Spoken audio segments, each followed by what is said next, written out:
The 9,115th meeting of the Security Council is called to order.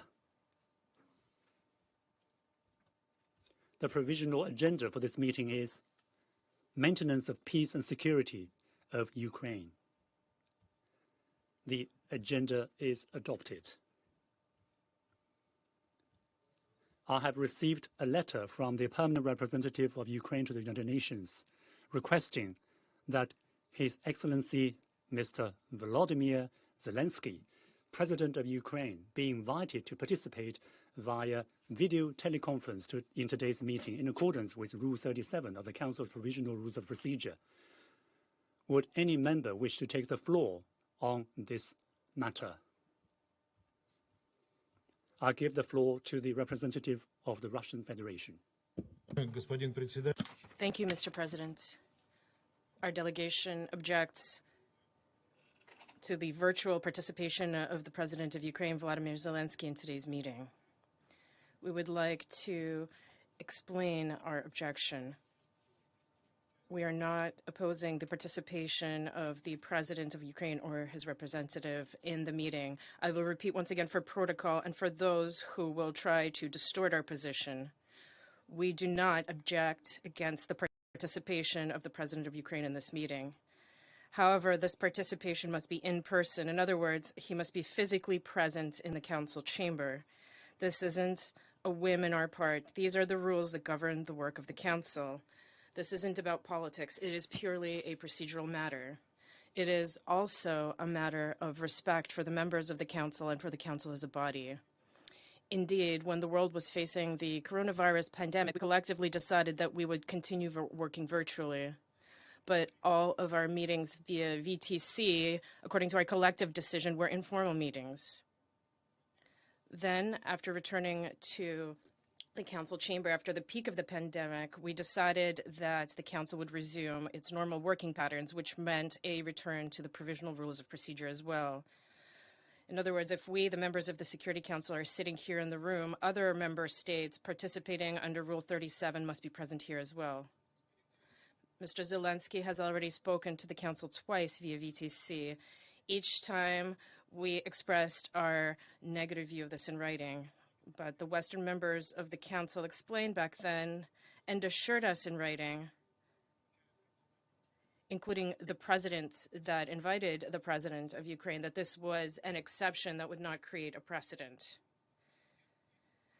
A precedent is not created after a first or second time, but a third time is no longer an exception. We would like to remind those members of the Council who presided or will preside in the Council that they and we have already encountered such cases. We can understand making a few exceptions when we had just returned to the chamber after the pandemic, when it was still preventing the heads of certain states from traveling. However, this year, our presidency in February, as well as other presidents, did not allow high-ranking representatives of member states to speak under Rule 37 via VTC. So why should there be double standards in the Council on this matter? Why do other heads of state or ministers of other countries that are on the agendas, on the Council's agenda, subjected to discrimination? This recalls the situation with international humanitarian assistance that rushed into Ukraine when people forgot helping others in other parts of the world, or the double standards on refugees and migrants in Europe when refugees from Ukraine are green-lighted in every European country, while refugees from Africa and the Middle East and other regions find themselves facing barriers. We cannot agree to make an exception for one country and one person. The meeting was announced a week in advance, and the president had the opportunity to travel to New York. We constantly see Zelensky meeting foreign delegations, traveling around the country, and even posing for photo shoots for glossy magazines. He is also appointed the head of the Ukrainian delegation at the 77th session of the General Assembly, something that is possible only through personal participation. From all of this, we can draw the conclusion that there are no restrictions to the president's movements. We also know that the Minister of Foreign Affairs of Ukraine, Dmitry Kuleba, has been actively traveling abroad. Moreover, today in this room, we see Secretary General Antonio Guterres, who just recently traveled to Ukraine and visited various cities there. I repeat once again that what we're objecting to here is not the participation of the head of the Ukraine, but rather his participation via VTC specifically. And we ask the president to put this matter to a procedural vote. 谢谢俄罗斯代表的发言。 I thank the statement by the representative of the Russian representative. Are there other members who wish to take the floor on this matter? I'll give the floor to the representative of Albania. Thank you very much, Mr. President. We listened carefully to the arguments put forward by the delegation of Russia. We disagree with them, and let me explain. We have discussed on this issue in the past, and here we are again, unfortunately, since the situation on the ground in Ukraine has not changed, has not improved. We agree that in the post-pandemic situation, participation virtually under Rule 37 should be an exception. We are faced with such a situation since a democratically elected leader of a sovereign country, a member of the United Nations, cannot leave his country for reasons beyond his control. And we all know what the reasons are. The letters of the United Kingdom, Albania and the United States, respectively of 11 April, 18 July and 19 July, have explained in detail the reasons for granting the Ukrainian president the possibility to address the Security Council virtually. Allow me to reiterate that the justification for this exception remains unchanged from the previous times when the Council agreed that the President could address the Council via VTC. It was so in April, it was so in June, and it is sadly now. Ukraine is at war under foreign invasion. When a full military attack on a country, Ukraine, remains ongoing, with Independence Day, this day, with curfews imposed in various cities because of that threat, the Security Council cannot reasonably demand that the President travels to New York if he wants to participate in a session. It is therefore legitimate that we fully understand that in such circumstances, the situation in Ukraine requires President Zelensky to be there. This is a unique and exceptional situation at this moment in the world, and therefore for this Council as well. We therefore strongly support the participation of President Zelensky via VTC and invite other members to vote in favor. I thank you. I thank the representative of Albania for their statement. Are there other members who wish to speak? In view of the comments made by the Council members and the request by the representative of the Russian Federation, I propose to put to the vote the following proposal, to wit, to extend an invitation to His Excellency Mr. Volodymyr Zelensky, President of Ukraine, to participate via video teleconference in today's meeting in accordance with Rule 37 of the Council's Provisional Rules of Procedure. I shall put the proposal to the vote now. Will those in favor of the proposal to extend an invitation under Rule 37 of the Council's Provisional Rules of Procedure to His Excellency Mr. Volodymyr Zelensky, President of Ukraine, to participate via video conference, please raise their hand.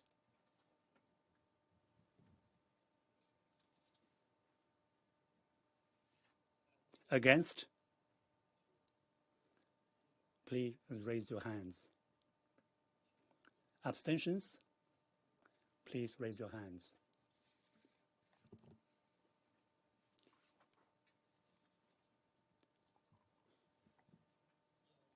The result of the voting is as follows. 13 votes in favor, 1 vote against, 1 abstention. The proposal to invite His Excellency Mr. Volodymyr Zelensky, President of Ukraine, to participate in today's meeting via VTC has been adopted. I now invite I'll give the floor to the representative of the Russian Federation. Thank you, Mr. President. We regret that members of the Council have spoken out against complying with the rules of the Council. We can understand the logic of Kyiv's Western backers who are prepared to sacrifice the entire Ukrainian people to cover up Kyiv's crimes and the work of the Council as well. But we're disappointed by the fact that other members who, when they come to the Council, undertake the obligation to uphold the rules of the Council today have contributed to the erosion of its very foundations and practices. We call on all member states of the UN to take note of today's situation. Despite our position, we will hear out Mr. Zelensky because we also have something to say to him as well. We hope that he will remain at today's meeting until its very conclusion, and we shall see whether or not Mr. Zelensky will be able to come to the 77th session of the General Assembly as the head of the Ukrainian delegation or not, as the representative of Albania has claimed.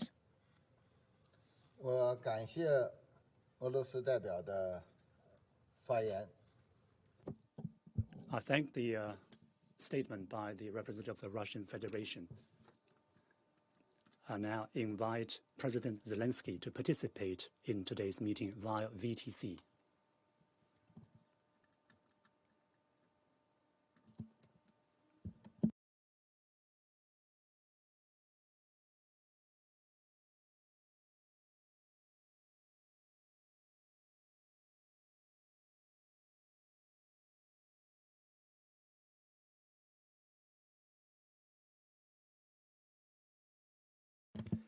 In accordance with Rule 39 of the Council's Provisional Rules of Procedure, I invite Ms. Rosemary DiCarlo, Under Secretary General for Political and Peacebuilding Affairs, to participate in this meeting.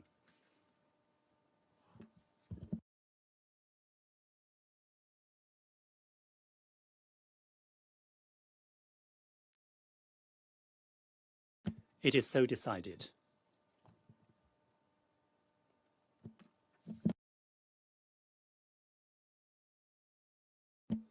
In accordance with Rule 39 of the Council's Provisional Rules of Procedure, I also invite His Excellency Mr. Silvio Gonzato, Chargé d'Affaires, ad interim of the European Union delegation to the United Nations. It is so decided.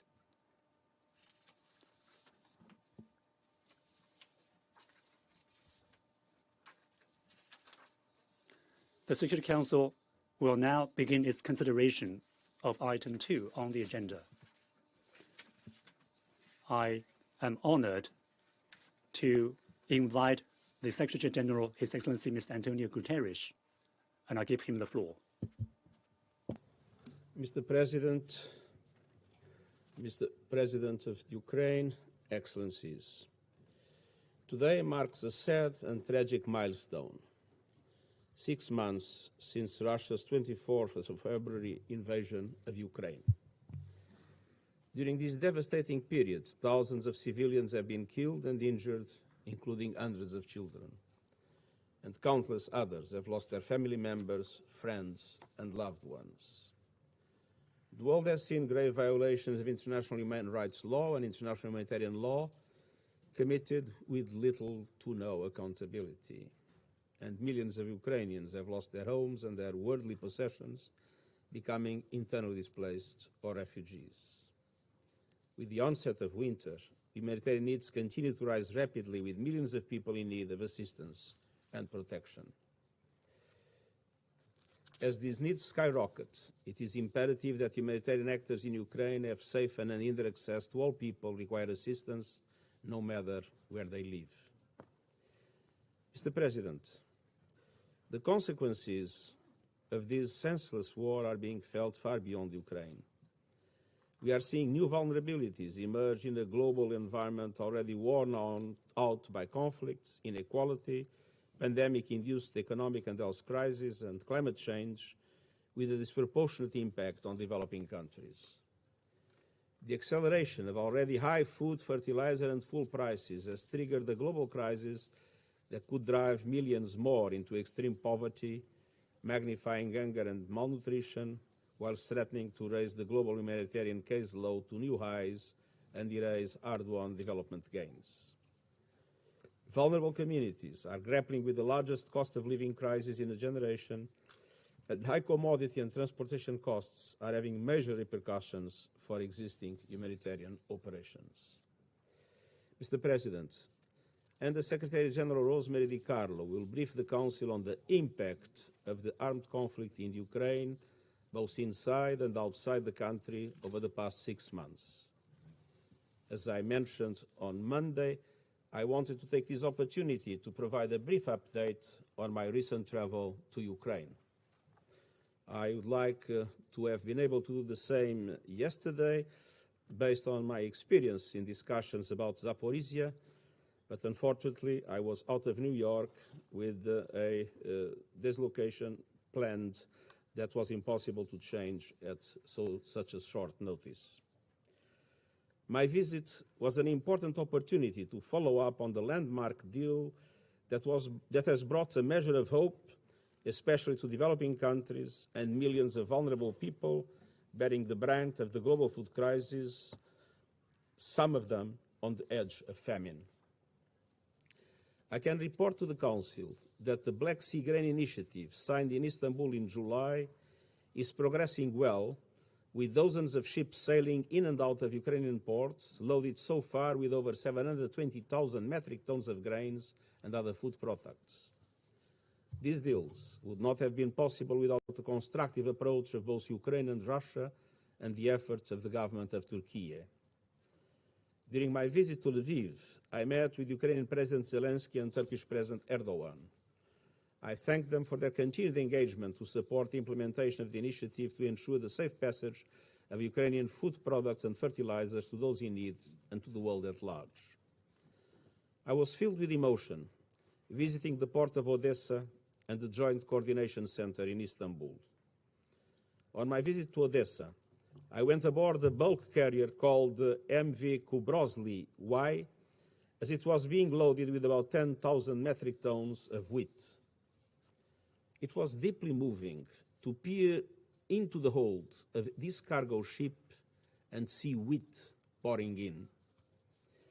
Even if in a limited way, the storied port of Odessa, which had been paralyzed for months, is slowly coming to life thanks to the initiative. In Istanbul, I saw the WFP chartered ship, the MV Brave Commander. It was proudly flying the UN flag with its cargo destined for the Horn of Africa, where millions of people are at risk of famine.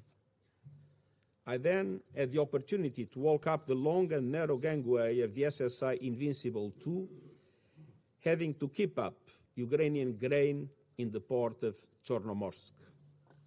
The vessel will carry one of the largest hauls of grain leaving Ukraine to date, more than 50,000 metric tons. Mr. President, just a few weeks ago, much of this would have been hard to imagine. We are seeing a powerful demonstration of what can be achieved in even the most devastating contexts when we put people first.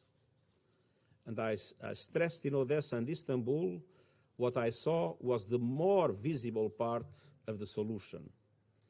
The other part of this package deal is the unimpeded access to global markets of Russian food and fertilizers, which are not subject to sanctions. It is critical that all governments and the private sector cooperate to effectively bring them to market. Together with the task team led by Rebecca Greenspan, I will continue my intense contacts for that purpose. In 2022, there is enough food in the world. The problem is its uneven distribution.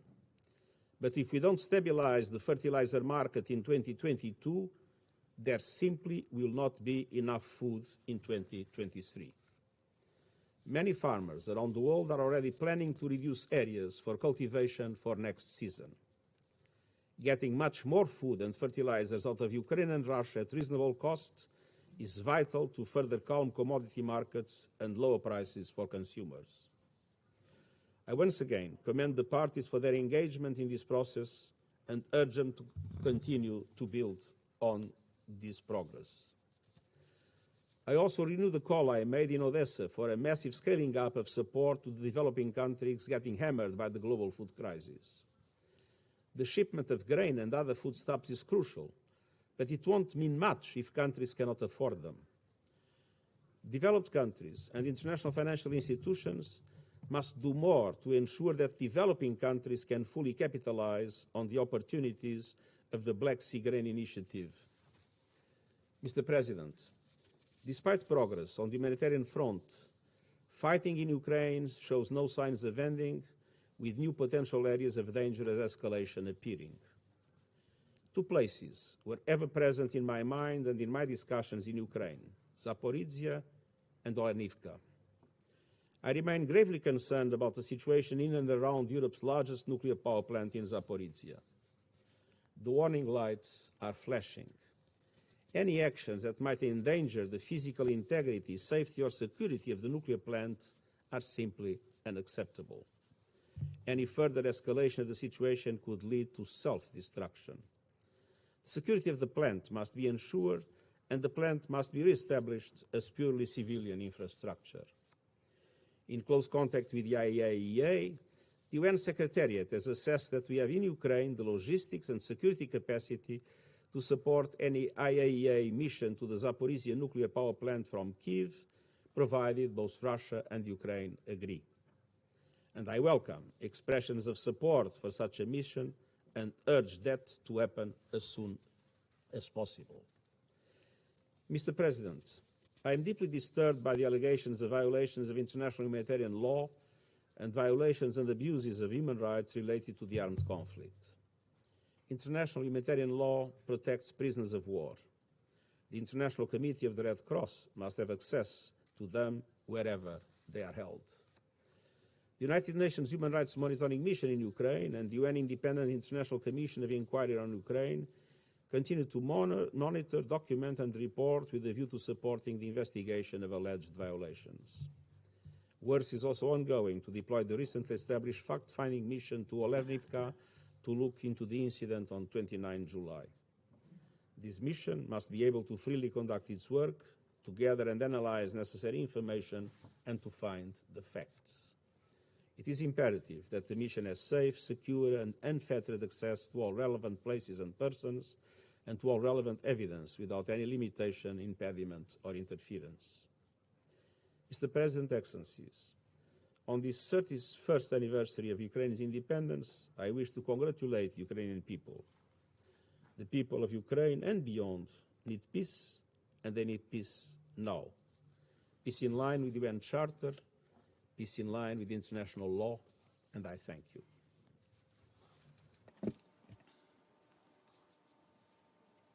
I thank the Secretary General for his introductory remarks.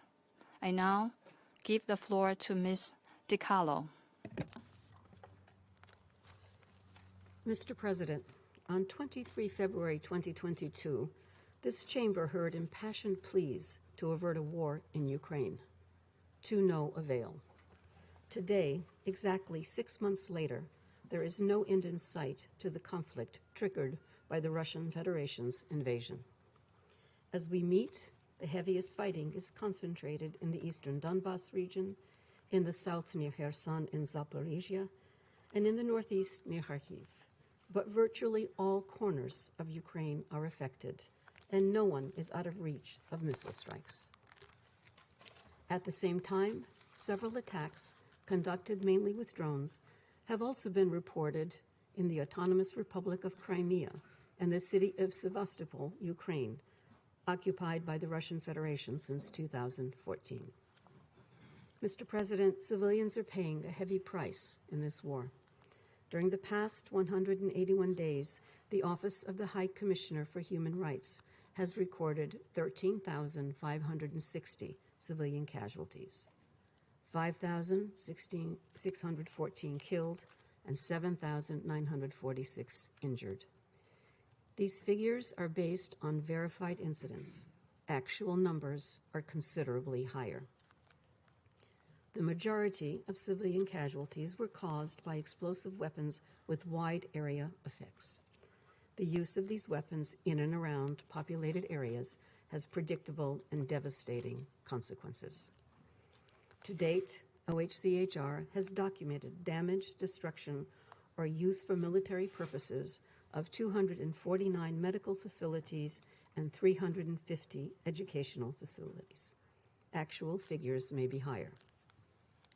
The indiscriminate shelling and bombing of populated areas, killing civilians and wrecking hospitals, schools, and other civilian infrastructure are actions that may amount to war crimes.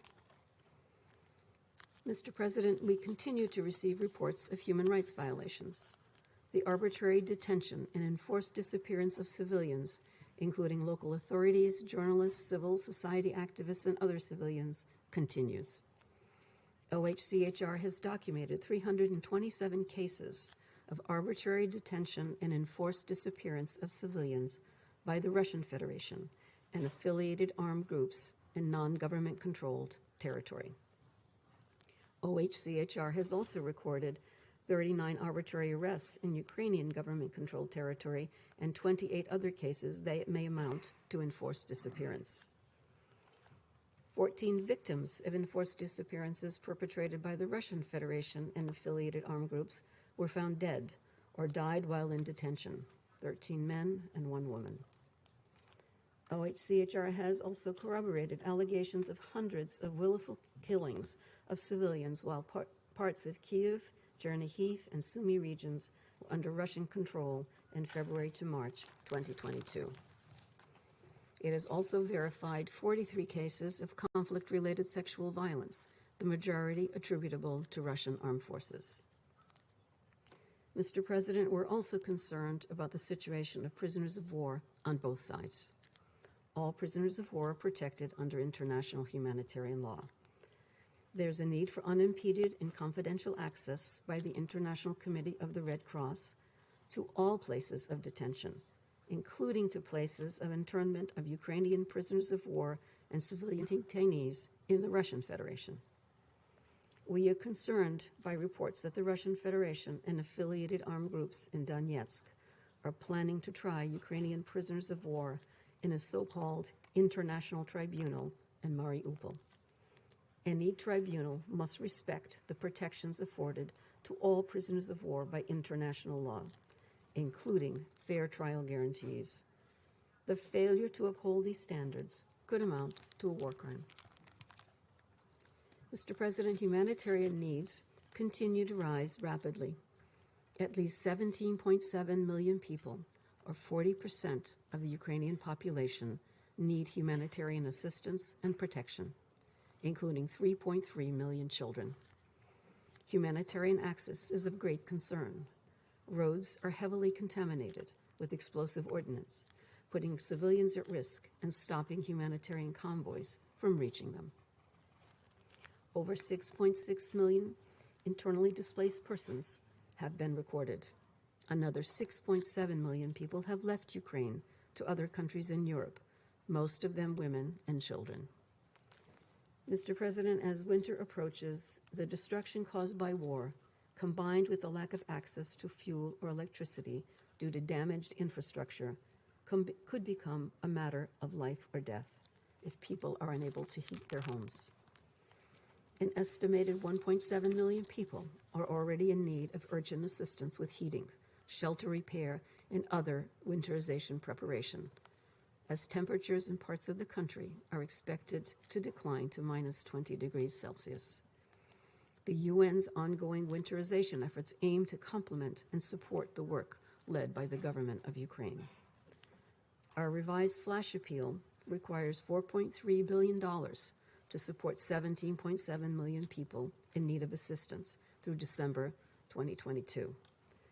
Donors have generously provided $2.4 billion as of 19 August. The humanitarian response has scaled up to 500 humanitarian organization partners, reaching over 11.8 million people with at least one form of assistance. The war has severely impacted agriculture in Ukraine, leaving thousands of farmers without income, destroying grain storage facilities, and exacerbating food insecurity among vulnerable groups. According to the World Food Programme, 20% of the people of Ukraine have insufficient food. Mr. President, as the Secretary General emphasized, the repercussions of the war in Ukraine are being felt worldwide. According to World Food Programme estimates, 345 million people will be acutely food insecure or at high risk of food insecurity in 82 countries with a WFP operational presence. This represents an increase of 47 million acutely hungry people due to the ripple effects of the war in Ukraine. Last month, UNDP estimated that up to 71 million people may have already been pushed into poverty in the 3 months after the start of the war. Key affected areas include the Balkans, the Caspian Sea region, and sub-Saharan Africa, particularly the Sahel. The global financial situation remains volatile, with concerns about potential stagflation scenarios in the latter part of 2022 and 2023. Energy markets remain under stress, a serious concern as the winter season in the Northern Hemisphere approaches. While food prices have stabilized in recent weeks, this is not necessarily translated into lower inflation rates yet. Inflation continued to accelerate in July of this year. It is breaking multi-decade records in developed countries, and yet it is developing countries and LDCs that have been more drastically affected.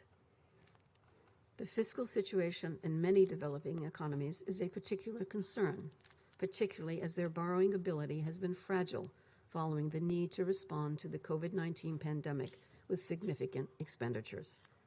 Today, developing country debts and import bills are coming under further pressure.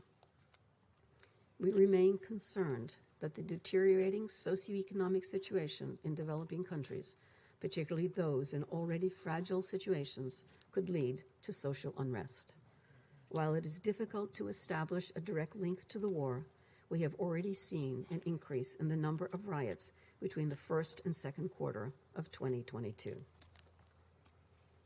Mr. President, today's grim 6-month anniversary coincides with Ukraine's National Day. This is an occasion to celebrate the country's sovereignty and independence and proud heritage, and we congratulate the people of Ukraine on this day. But let us recall that the human and material toll of this war is tragic, colossal, and evident. First and foremost, for Ukraine and its people. And the economic consequences for the world are ominous and growing. The conflict is having another impact that, although less tangible, is just as perilous. In deepening global divisions and exacerbating mistrust in our institutions, the war is weakening the foundations of our international system. The consequences of a breakdown in how the world manages questions of peace and security are frightening to contemplate. This war is not only senseless, but exceedingly dangerous, and it touches all of us. It must end. Thank you, Mr. President. I thank Ms. DiCarlo for her statement. I now invite His Excellency, Mr. Volodymyr Zelensky, President of Ukraine, to give him the floor.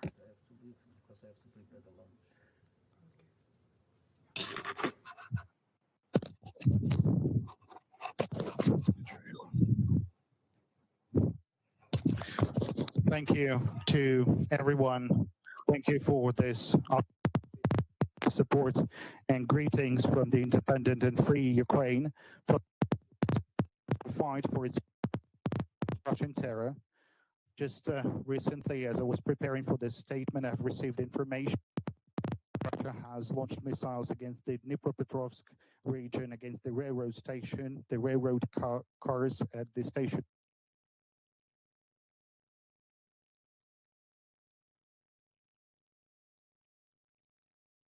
People and 50 people were injured.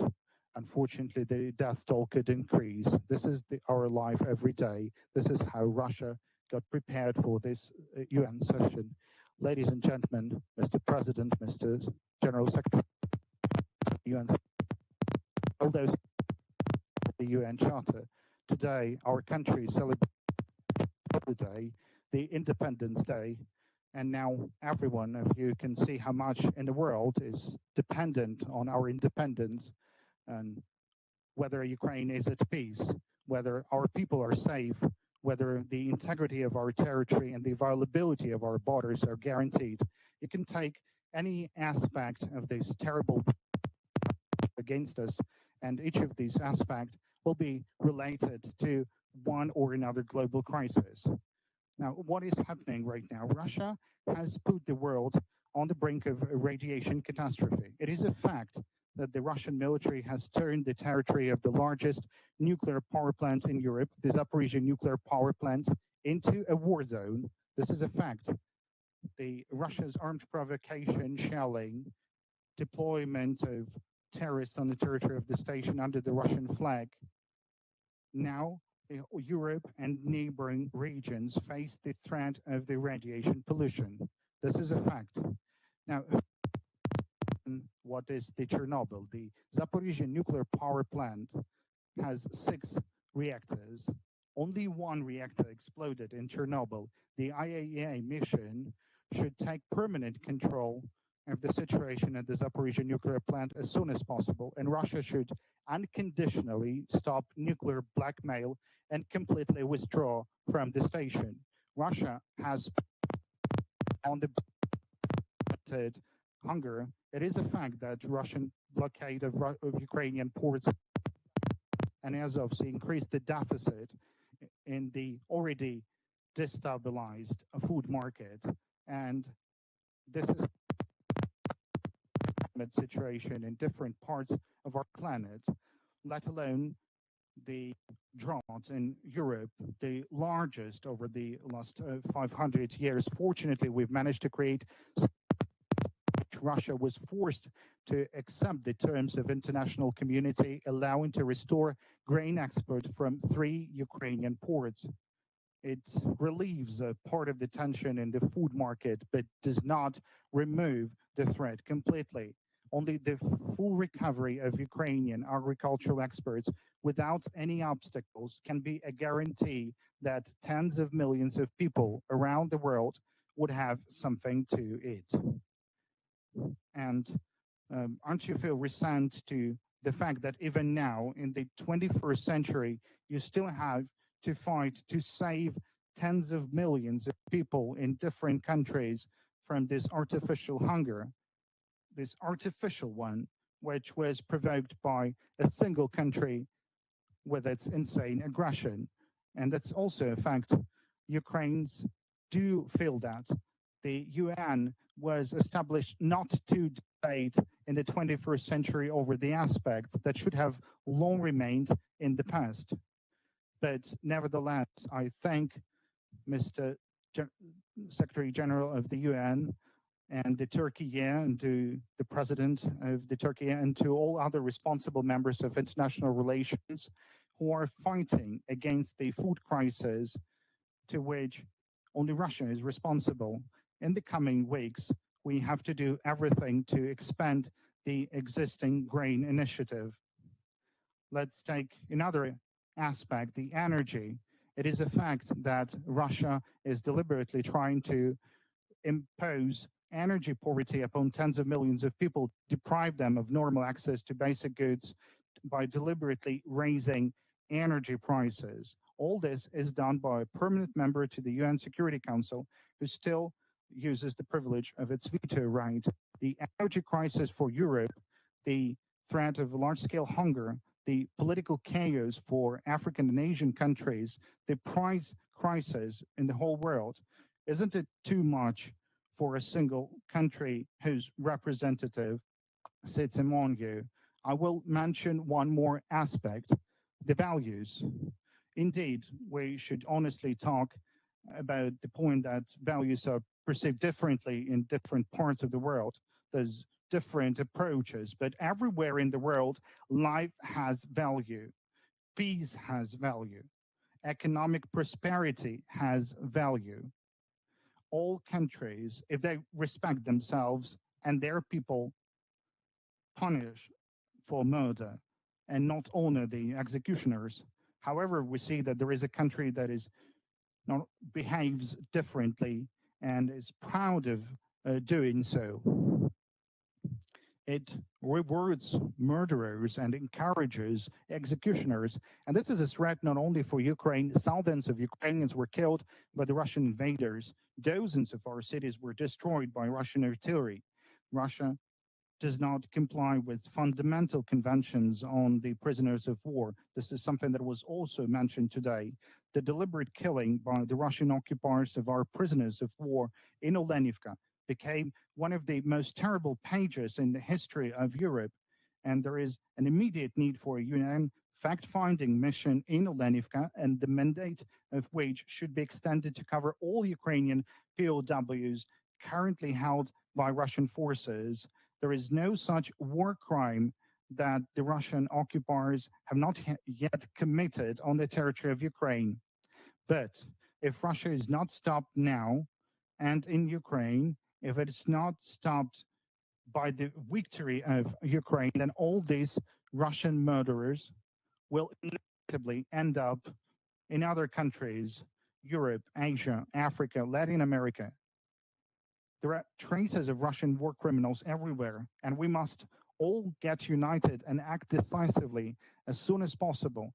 So there are no more traces of Russian missiles and no more cities burned by Russian artillery, so that there would be no threat of a radiation catastrophe ever again. Russia must release the captured territory of Ukraine so that there would be no food crisis. Russia would need to withdraw from our land, from our sea, so that no country in the world can ever again disregard the UN and conventions binding on all mankind.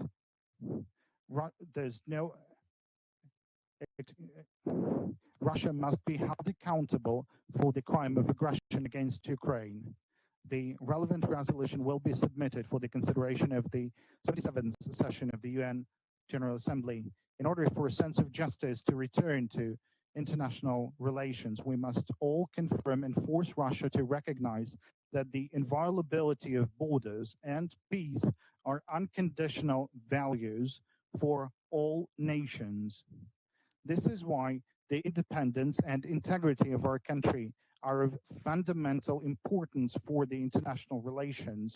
Preserving our independence, guaranteeing returning normal economic ties with Ukraine will restore the true power to the UN Charter and save the world from the crises that we're all forced to face now. Mr. General Secretary Antonio Guterres has the ambitious intention of organizing the summit of the future next year. We support this initiative and reaffirm that in order to build the future, it's necessary to leave in the dustbin of history what has always prevented humanity from living in peace, namely the aggression and colonial ambitions. That is what Russia has came with to Ukraine. And I believe that we can surely build the future. It would be good and symbolic to have this summit in Ukraine. It is on the territory of Ukraine that the world's future is decided, whether we will have a future at all. This is being decided also at the Zaporizhzhia nuclear power plant and in our seaports and in Donbas and in the Crimea. Our independence is your security, the security of the entire. For this opportunity, for the understanding of my situation, for the situation of our country. Thank you for the attention, and I thank the Chinese presidency to participate in this session in the online format. Glory to Ukraine. I thank His Excellency Mr. Zelensky for his statement.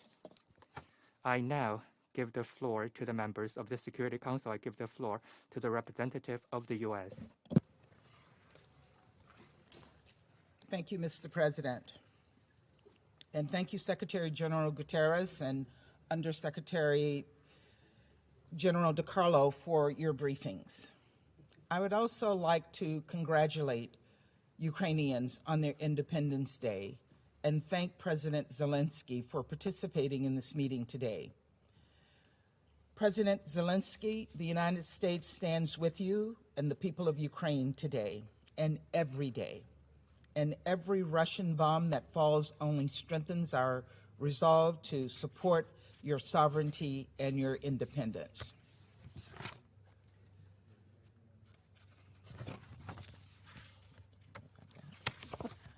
Today marks 6 months of Russia's premeditated, unjustifiable, and brutal full-scale war against Ukraine. Just 6 months since we, sitting here in the council chamber, watched as Russia, serving in the presidency, attempted to defend the indefensible. 6 months of Russia's defiance of the international community. 6 months of Russia's flagrant lies and disregard for international law, including violations of the UN Charter. 6 months of attacks by Russia, killing Ukrainian civilians and destroying civilian infrastructure. 6 months of devastation and missile strikes that have torn apart families and stolen the lives of too many, like the life of 4-year-old Lisa Dmitrieva, killed last month in a missile strike that left 24 people dead. 6 months of horrific atrocities, including rape, murder, and torture in towns like Bucha and Irpin and others. 6 months of families being separated and millions displaced. 6 months of killings, thousands dead. 6 months later, Russia's goal is as clear as ever: to dismantle Ukraine as a geopolitical entity and erase it from the world map. Russian disinformation campaigns are increasingly being weaponized to prepare for further attempts to annex Ukrainian territory. Russian Minister of Foreign Affairs Lavrov publicly acknowledged this as one of the Kremlin's objectives. Specifically, Russia is laying groundwork to attempt to annex the regions of Kherson and Zaporizhia and all of the Donetsk and Luhansk oblasts. Let's be clear.